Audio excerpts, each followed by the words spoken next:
My name is Richard Roberts. I'm from upstate New York. I want to inform you of a great book I found on the internet. It's called The Acid Reflux and Heartburn All Natural Healing and Curing Program. I had been suffering from acid reflux and heartburn for over 30 years. Some days were good, some days were bad.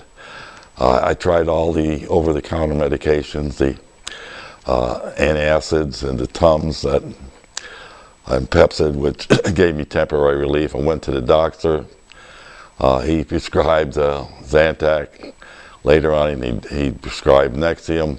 They all gave me temporary relief. Nothing was a permanent cure. I don't think they promised any permanent cure.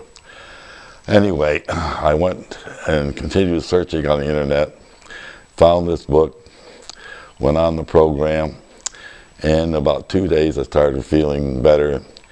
In a week, I was absolutely pain-free.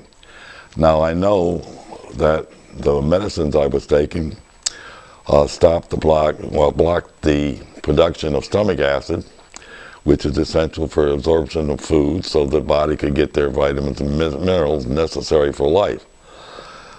So if you're suffering from heartburn or acid reflux like I was and want to try to find a natural program and cure your disease once and for all, I strongly suggest you look into this program, try and apply it to the best of your ability, and I'm sure you will be pain-free in a few weeks.